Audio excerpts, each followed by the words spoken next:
이번 강의를 맡은 강원대학교 윤리교육과 명예교수 신중섭입니다. 이번 시간에는 민주주의는 사치제인가 라고 하는 주제를 놓고 좀 생각을 해보겠는데, 우리가 사치제인가 필수제인가라고 하는 건데, 시계를 보게 되면은 시계의 값이 엄청나게 차이가 납니다. 우리가 보통 요즘 팔목시계 하나 만 원 정도 주면 살 수 있는 싼 거는, 그런데 고급 시계는 몇 천만 원짜리 억대까지 있다고 그럽니다. 그래서 이 사치제는 우리의 어떤 경제적 능력에 따라 구매 능력이 생기는 건데, 필수제는 그렇지가 않죠. 필수제는 값이 싸든 비싸든 살 수밖에 없는 거예요. 그래서 우리가 일상적으로는 그냥 필수제만 누리고 살면 되는데, 돈이 많은 사람들은 이제 자기를 가시한다든지 이런 의미로 사치제를 사용하게 됩니다. 그래서 이 민주주의라고 하는 게 뭔가, 이런 이제 질문을 하게 되는 이유는 이런 얘기예요. 민주주의라고 하는 거는 경제 성장하고 어떤 관계가 있지 않겠느냐라고 하는 얘기입니다. 경제 성장을 무시하는 사람들은 무슨 소리야, 인간이 경제적으로 부자이든 가난하든 가난한 나라이든 민주주의를 발전시켜야 해, 이렇게 주장을 하는 거예요. 또 아니면은 경제 성장과 민주주의는 같이 갈 수 있는 거야, 이런 주장을 하는데, 현실적으로 보면은 어떤가라고 하는 얘기입니다. 이 얘기가 이제 우리나라에서 중요하게 된 이유는, 우리나라는 경제 성장이 이루어진 뒤에 민주화가 이루어졌습니다. 그래서 민주주의를 옹호하고 민주주의를 위해서 투쟁한 사람들은 경제 성장 시대에는 독재를 했기 때문에 그 시대에는 나쁜 사람이다. 노골적으로 얘기하면은 박정희 대통령은 민주주의를 억압했기 때문에 좋은 대통령이 아니다, 독재자다, 이렇게 욕을 해요. 그러나 역사적으로 보면은 우리나라가 민주주의가 발전할 수 있었던 이유는 경제 성장을 했기 때문에 그렇다. 우리가 경제 성장을 못했다고 하면은 87년도에 민주화가 이루어질 수 없었다라는 주장도 가능한 얘기입니다. 그래서 이 문제는 실제로는 대단히 중요한 거예요. 그게 무슨 얘기인가 하면은 우리나라의 역사를 연속적으로 보느냐 단절적으로 보느냐라고 하는 문제하고도 연관이 되어 있는 겁니다. 만약에 경제 성장이 민주화의 토대가 되었다라고 한다고 하면은 경제 성장은 정당화를 얻게 되는 것이고, 그에 따라서 민주주의를 외치는 사람들이 경제 성장을 부정할 수 없게 되는 겁니다. 그래서 이념적으로 대단히 민감한 문제가 돼요. 그렇다고 해서 경제가 성장하면 민주주의가 필연적으로 오냐? 꼭 그런 건 아니에요. 우리가 다른 나라의 예를 보더라도 경제적으로는 많이 성장했지만은 민주주의가 따라주는 나라들이 있고, 대표적인 게 싱가포르 같은 경우를 들 수 있고, 또 아랍의 산유국들은 민주주의를 안 하고 있죠. 경제는 성장했습니다만은. 그러나 필연적인 연관이 없습니다만은 우리나라에서는 이것이 중요한 이슈가 되는 이유는 바로 산업화 세력과 민주화 세력 사이에 화해가 할 수 있는 이 계기가 경제 발전과 민주주의를 어떻게 보느냐에 달려있기 때문에 그렇다라고 얘기할 수가 있습니다. 그런데 한국은 이건 이제 다 인정된 거죠. 올해 노벨 경제학상을 받은 사람들도 한국을 경제 성장과 민주주의를 완성한 대표적인 나라로 우리나라를 치고 있습니다. 그래서 외국 경제학자들은 그렇게 얘기를 해요. 66년 사이에 국민들이 32배가 더 부유해졌다. 이거는 이제 어느 단체에서, 외국의 단체에서 1950년하고 2016년을 비교해서 1인당 GDP가 얼마나 성장했느냐를 따졌는데, 우리나라는 엄청나게 성장한 30배 이상 성장한 나라에 해당이 됩니다. 이게 유일한 나라는 아니고 다른 조그만 나라가 몇 개 있습니다. 이 표에서 보이듯이. 이건 인류 역사에 참 드문 일이라고 볼 수가 있습니다. 10배 성장한, 5배 성장한, 2배 성장, 이런 나라들이 있는데, 어떤 나라는 또 경제가 더 나빠졌어요. 마이너스 성장하는 나라도 있고 해서, 대한민국은 아시아의 4마리 용이라고 해서 경제 성장의 대표적인 국가로 꼽습니다. 뭐 일본, 한국, 대만, 싱가포르 이렇게 홍콩 뭐 꼽는 거죠. 그래서 이제 경제 성장을 우리가 성공했다. 경제 성장도 그리고 민주화도 성공했다는 거죠. 그래서 비약적인 발전을 했다. 흔히 얘기하기를 서방 세계에서는 3대 뭐 3대면은 뭐 93세대면 90년 이걸 우리는 1세대 만에 달성했다. 놀라운 경제 성장을 했고 독재 국가에서 민주주의 국가로 발전을 했다. 그리고 우리나라의 이 경제 성장을 보여주는 도표들은 많습니다. 1인당 GNI의 그 성장이 쭉 올라가는데 물론 이제 이게 주춤할 때도 있어요. IMF 시대하고 이제 80년대 초반 그때 뭐 80년대 초반에 정권이 이렇게 흔들릴 때 그때 좀 경기가 나빠졌죠. 그러나 어떤지 간에 50년대에는 뭐 100불도 안 되던 상태에서 3만 5천 불까지 올라가는 이런 비약적인 성장을 했고 경제 성장률도 10%를 상회한 적이 많습니다. 물론 최근에 와서는 이것이 좀 주춤해 가지고 성장률이 낮아졌습니다만은 개발할 때는 10%가 넘게 막 성장을 한 적이 있습니다. 물론 이제 뭐 때때로 이렇게 오일 쇼크라든지 뭐 이런 IMF 때는 경제 성장이 마이너스로 가기도 했습니다만은 놀라운 경제 성장을 했다. 특히 이제 이런 경제 성장의 어떤 비교는 남한하고 북한 사이에 선명하게 드러나게 됩니다.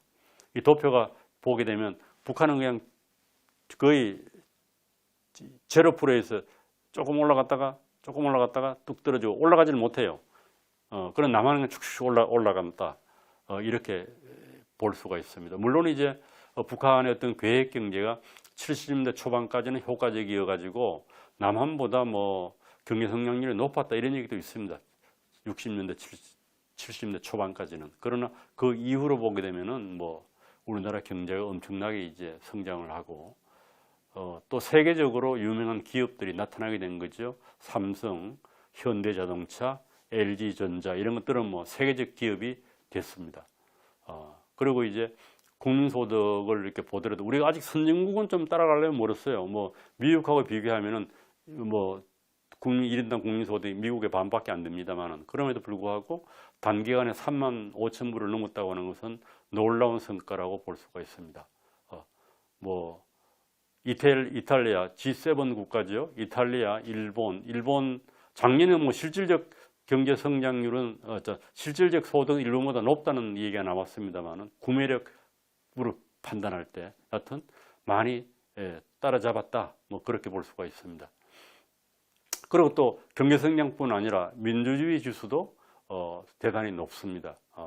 한국은 165개국인가요? 160 몇 개 중에 22위를 했습니다. 점수가 8.09로 완전한 민주주의에 해당이 됩니다.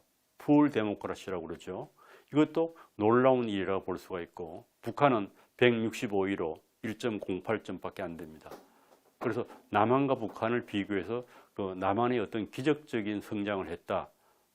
이런 얘기를 해볼 수가 있겠습니다. 그리고 뭐 세계적으로 군사력 순위 이거는 자랑할 게 아닌가요?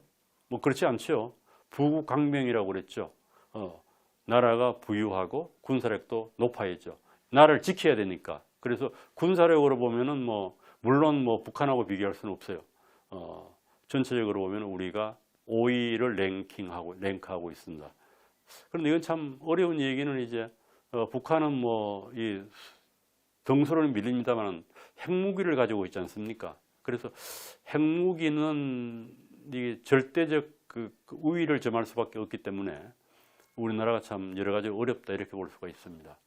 그래서 군사력이 5위이긴 합니다만은 핵무기를 가진 북한하고 비교하면은 우리가 결코 군사력이 강하다고 볼 수 없지 않겠는가 하는 생각이 들기도 합니다. 그래서 이제 아까 이 얘기하고 이제 되돌아가 보게 되면 경제 성장과 민주주의의 관계 이제 다시 돌아와서 얘기를 한번 해보죠. 민주주의는 필수품인가 사치품인가? 이거는 제가 96년도 1월달 신문을 보게 되면은 아주 오래된 그 당시는 사회적 논쟁이 뭔가 하면은 칼라 텔레비전하고 냉장고가 필수품이냐 이것이 생필품이냐가 논쟁이 일어났어요. 요즘 보면 이게 말도 안 되는 거죠. 요즘은 뭐 칼라 TV하고 냉장고를 누가 그거를 사치품이라고 보겠어요. 필수품이지. 이거는 필수품인가 아닌가는 시대에 따라 변한다고 볼 수밖에 없습니다. 그래서 경향신문에 보게 되면은 이게 해묵은 논쟁이 다시 불붙다. 이거는 뭔가 하면은 우리나라에는 특별 소비세라고 하는 게 있었어요. 특별 소비세. 사치품에 대해서는 특별 소비세를 붙여요. 지금도 그런지 모르겠네요. 특소세라고 그러죠. 그래서 특소세로 되면은 세금이 더 많이 붙는 거죠. 만약에 칼라 TV하고 냉장고가 필수품이 되면은 특소세가 없어지게 되죠. 그러면 아무래도 값이 내려가겠죠. 그래서 세금 관련해서는 필수품인가 사치품인가가 대단히 중요합니다. 이 논쟁을 이제 다시 민주주의로 가져오는 겁니다. 민주주의가 필수품이야 사치품이야? 많은 사람들은 민주주의를 필수품이라고 생각을 해요. 무슨 소리 하는 거야? 일상생활에서 꼭 필요한 것이지 어떻게 민주주의가 사치품이야? 이렇게 주장을 합니다만은 경제학자들의 입장은 조금 다릅니다. 한림대학교 명예교수인 김인기 교수가 이 사진을 줬는데요. 김인기 교수의 입장은 그렇지가 않다는 겁니다. 90년대, 2000년대 초반까지만 하더라도 우리나라에서 민주주의는 사치품이었다는 거예요. 사치품이란 말은 필수품이 충족된 뒤에 우리가 누릴 수 있는 겁니다. 그래서 김인구 교수는 민주주의의 수요자와 공급자를 얘기합니다. 그래서 공급자, 민주주의를 해야 된다라고 막 외친 사람들은 김대중하고 김영삼이었는데 이분들이 다 야당 총재였죠. 물론 두 분 다 대통령을 했습니다만은. 그래서 민주주의를 막 하자고 이렇게 주장한 사람을 공급자라고 본다고 하면은 무슨 소리야? 그 민주주의를 할 수 있는 여건을 마련해야지. 이게 소위 말하는 수요의 창출자, 민주주의를 우리가 누릴 수 있는 계기를 만들어주는 사람은 박정희 대통령이다. 이렇게 해석을 하고 있습니다. 그래서 민주주의라고 하는 사치품을 가능하게 한 대통령이 박정희 대통령이다. 경제 발전을 통해서 비로소 우리가 민주주의를 할 수 있게 됐다. 그래서 박정희 대통령도 그런 얘기를 했어요. 민주주의라고 하는 것은 경제적 발전을 통해서 우리가 얻을 수 있는 것이지 가난하면 민주주의가 안 된다고 본 겁니다. 그래서 민주주의는 사치제다. 수요자와 공급자는 서로 다르다. 그래서 김영삼 대통령하고 김대중 대통령은 민주주의를 끊임없이 주장을 해서 민주주의를 쟁취했습니다마는 그 민주주의 쟁취를 가능하게 한 대통령이 바로 박정희다. 이렇게 해서 이제 산업화와 민주화가 화해를 할 수가 있다. 이런 시점에 도달했다는 겁니다. 역사는 연속적으로 봐야 되거든요. 그래서 우리가 둘 다를 인정하면서 우리의 근대사를 볼 수 있는 하나의 통시적 관점을 가져야 되겠다라고 하는 생각을 저는 하게 됩니다. 감사합니다.